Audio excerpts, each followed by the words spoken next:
Si quelqu'un est en Christ, il est une nouvelle créature. Les choses anciennes sont passées. Voici, toutes choses sont devenues nouvelles. 2 Corinthiens 5, 17. Une personne peut n'être pas à même de dire le lieu et le temps de sa conversion, ni d'indiquer l'enchaînement exact des circonstances qui l'y ont amené. Mais cela ne prouve pas qu'elle soit inconvertie. Le Seigneur dit à Nicodème, le vent souffle où il veut, et tu en entends le bruit. Mais tu ne sais d'où il vient, ni où il va. Il en est ainsi de tout homme qui est né de l'esprit. Jean 3, 8. Le vent est invisible, mais ses effets sont visibles et sensibles. Tel est aussi l'Esprit de Dieu dans son action sur l'âme humaine. Une puissance régénératrice que nul homme ne peut voir engendre l'âme à une vie nouvelle.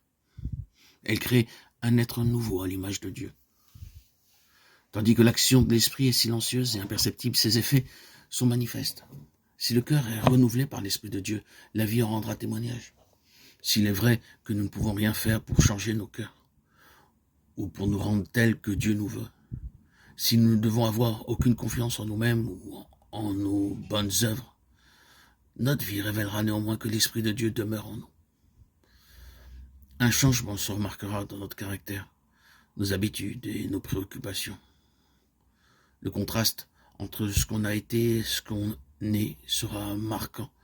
Le caractère se révèle non par les bonnes ou les mauvaises œuvres occasionnelles, mais par la tendance générale des paroles et des actions. Il est vrai qu'on peut avoir une conduite extérieurement correcte sans la puissance transformatrice de Jésus-Christ. L'amour du prestige et le désir de posséder l'estime de ses semblables peuvent produire une vie réglée.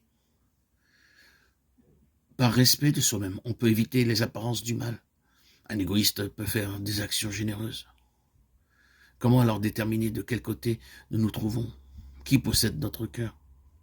Avec qui sont nos pensées?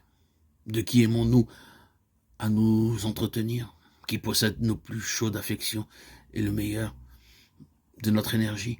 Si nous sommes à Jésus, nos pensées sont en lui, ainsi que nos plus douces émotions. Tout ce que nous sommes ou possédons lui est consacré.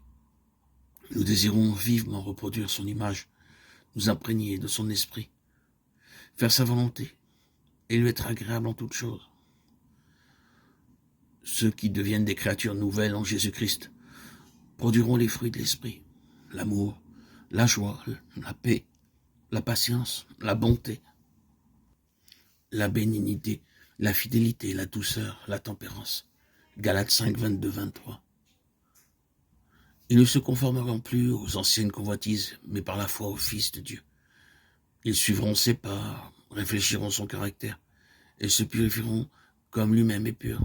Désormais, ils aiment les choses qu'ils haïssaient, et les choses qu'ils aimaient, ils les haïssent. Lorsque l'orgueilleux devient doux et humble de cœur, celui qui était vain et autoritaire devient sérieux et modeste. Lorsque l'ivrogne devient sobre, le licencieux devient pur. Les vaines coutumes et les modes du monde sont alors délaissés. Le chrétien recherchera non pas l'ornement extérieur, mais la parure cachée du cœur, la parure incorruptible d'un esprit doux et paisible. 1 Pierre 3, 3, 4.